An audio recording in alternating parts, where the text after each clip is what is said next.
Hola, les vamos a hablar del diagnóstico de la meningoencefalitis bacteriana. Mi nombre es Daniel Ríos Talamantes y mi compañero Guillermo Domínguez López, del grupo 7QM1, en la materia de bacteriología médica, Escuela Nacional de Ciencias Biológicas. La meningoencefalitis bacteriana es una infección grave que compromete el estado de las meninges y del encéfalo. Esta también puede ser causada por otros agentes como virus, hongos o protistas. Tras la utilización de los antibióticos, la fatalidad ha disminuido, aunque continúa presentando un índice de mortalidad del 25%, y de las personas que sobreviven, del 10 al 20% pueden presentar secuelas permanentes como daño cerebral, pérdida de audición y problemas de aprendizaje. Con respecto a la zona anatómica, las meninges son la capa de tejido conjuntivo que se encuentra entre el tejido nervioso y el tejido óseo, que tiene la función de proteger al sistema nervioso central, médula ósea y encéfalo, así como de dar el marco estructural para las venas y arterias que irrigan la zona. Es importante remarcar que esta zona no tiene biota normal, por lo que la presencia de cualquier microorganismo es señal de alarma y debe apresurarse el diagnóstico y comenzarse un tratamiento. Algunos de la etiología microbiana que puede presentarse en cuanto a bacterias son Streptococcus pneumoniae, principalmente en personas mayores a 60 años. Entre las más frecuentes también están Neisseria meningitidis de 15 a 59 años. Algunos otros agentes etiológicos bacterianos menos comunes pueden ser Pseudomonas aeruginosa, Escherichia coli, Enterobacter, Klebsiella pneumoniae. También puede haber Streptococcus del grupo B y algunas otras gram negativas. Los factores predisponentes para adquirir la enfermedad son los extremos de la edad, algunas comorbilidades como la falla renal, diabetes, insuficiencia adrenal, fibrosis quística, así como personas no vacunadas, en el caso de microorganismos que haya vacuna, inmunosupresión, condiciones de hacinamiento, la exposición a zonas endémicas y respectivos vectores, alcoholismo, endocarditis, entre otras. La enfermedad se caracteriza por la inflamación de las meninges y del encéfalo y se instala típicamente por dos vías, por la vía hematógena o por inoculación directa. Por la primera, la bacteria coloniza en la nasofaringe, entra al torrente sanguíneo una vez que supera la mucosa y cruza la barrera hematoencefálica. Se inicia la reacción inflamatoria y se monta la respectiva respuesta inmune. Y por la inoculación directa, los organismos pueden entrar al líquido cefalorraquídeo vía otras estructuras anatómicas vecinas, algunos objetos extraños o durante alguna cirugía.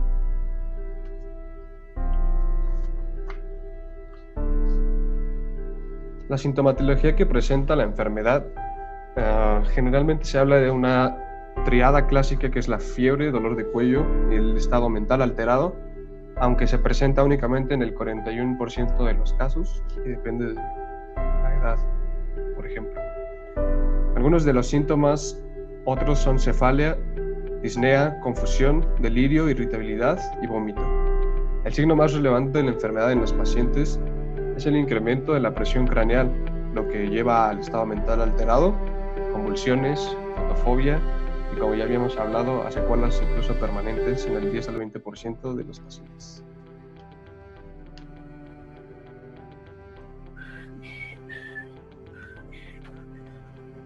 Bueno, ahora les vamos a hablar sobre los signos y síntomas de esta enfermedad. Bueno, los síntomas más frecuentes en pacientes con esta enfermedad se caracterizan por una tríada clásica constituida por fiebre, rigidez en el cuello y también hay alteraciones en el estado mental. Esta triada es muy común en pacientes con meningoencefalitis bacteriana de origen neumocócica que en la meningocócica. Otros signos y síntomas que también pueden estar presentes pueden ser cefalea, pueden ser náuseas, vómitos, fotofobia, convulsiones y también déficit neurológico focal. Esto quiere decir que puede haber afasia, puede haber hemiparesia y parálisis de los pares craneales. Bueno, en el diagnóstico de esta enfermedad se basa en una exploración física completa y también en un examen de líquido cefalorraquídeo después de la punción lumbar. Bueno, en la toma de muestra. En este paso de esta enfermedad se debe tener ciertas formas para poder extraer el líquido cefalorraquídeo que va a ser nuestra muestra. Bueno, aquí el paciente, como pueden observar, puede estar de cúbito lateral o también puede estar reclinado o sentado. Si el paciente está sentado, la columna lumbar debe estar perpendicular a la camilla, y si la posición es de cúbito lateral, la columna debe permanecer paralela a la camilla. Posteriormente se limpia la piel con un desinfectante, que puede ser la povidona yodada o también la clorhexidina. Y este desinfectante se va a aplicar en círculos concéntricos amplios. Después la punción lumbar va a ser un procedimiento pues doloroso y ansiógeno, por lo que se va a requerir como mínimo la anestesia local. Si el tiempo lo permite también se le puede aplicar una crema anestésica tópica que se le va a untar en el lugar donde se le va a hacer la punción. Posteriormente se va a palpar el sitio anatómico donde se va a insertar la aguja, y esta aguja se va a insertar con el mandril firmemente colocado en el lugar. Se va a introducir la aguja en el espacio entre las vértebras, entre las L3 y L4, o también puede ser entre las L4 y la L5. ¿Y por qué? Porque en estos puntos están por debajo de la terminación de la médula espinal. Cuando la aguja va atravesando todo, va a atravesar una parte que se le llama ligamentum flavum. ¿Cómo sabemos que ya perforamos esta parte? Pues se va a sentir como una sensación de que algo va a estallar. En ese momento, cuando ya sientes esa sensación, se tiene que retirar el mandril, y en intervalos de más o menos de 2 milímetros se evalúa el flujo del líquido cefalorraquídeo. El líquido cefalorraquídeo va a gotear en estos tubos recolectores, y eso sí, nunca debe ser aspirado, porque a una presión negativa muy baja puede precipitar una hemorragia. El volumen recolectado debe ser el menor necesario. En muchas bibliografías dicen de 1 a 2 mililitros, pero en otras dicen también de 3 a 4 mililitros. Debe ser muy poquito. El procesamiento de esta muestra tiene que ser de inmediato o entre las primeras 2 horas. Después de eso se hace un estudio citoquímico. Este estudio nos va a permitir orientar, e inclusive nos establece un diagnóstico diferencial entre una meningitis viral, entre una tuberculosa y también o una bacteriana, y esto nos va a facilitar para un pronto inicio en el tratamiento antimicrobiano. En una meningitis bacteriana no tratada, la cuenta de leucocitos va a ser muy muy alta, que más o menos va de un rango entre las 1000 a 5000 células por milímetro cúbico, aunque este rango también se puede ampliar desde hasta 10.000, como se puede observar en la tabla en nuestra tabla. Aquí también puede haber un predominio de polimorfonucleares entre un 80 y un 90%, y aproximadamente un 10% de predominio linfocítico. Como pueden ver, la apariencia de un líquido cefalorraquídeo normal es claro, mientras que en una meningitis bacteriana y en una meningitis tuberculosa va a ser turbio purulento en el caso bacteriana, y va a ser un claro turbio más o menos en la tuberculosa. En el caso de la meningitis viral va a ser claro. La presión de apertura va a ser menor de 180 en una normal, pero cuando se observa una meningitis, ya sea bacteriana, viral o tuberculosa, va a ser arriba de 180. Va a haber, como ya les dije, mayor porcentaje de neutrófilos en las meningitis bacterianas. Va a ser un alto de proteínas, al igual que va a estar más baja la glucosa que en un caso normal. Posteriormente se realiza un estudio microbiológico, que esta va a ser una prueba presuntiva. El líquido cefalorraquídeo ya obtenido de otro tubo se va a centrifugar, y el sedimento se va a observar una preparación directa con frotes teñidos. Ya puede ser tinción de Gram si es una meningitis bacteriana, una tinción de Ziehl-Neelsen para la tuberculosa, o también una tinción negativa con tinta china, pero eso solo en el caso de un hongo que se llama Cryptococcus. El cultivo se va a considerar como un estándar de oro, y se va a realizar en medios enriquecidos como gelosa sangre y gelosa chocolate con polienriquecimiento. También se va a realizar en medios selectivos como el McConkey. Se va a sembrar y se va a sembrar del sedimento y se va a cultivar a 37 grados en una atmósfera de CO2 por 24 horas.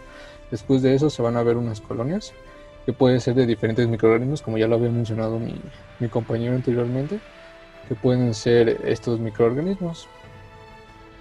Dependiendo de la tinción, bueno, de la observación en la primera parte, como de la tinción, pues ya entonces se va a elegir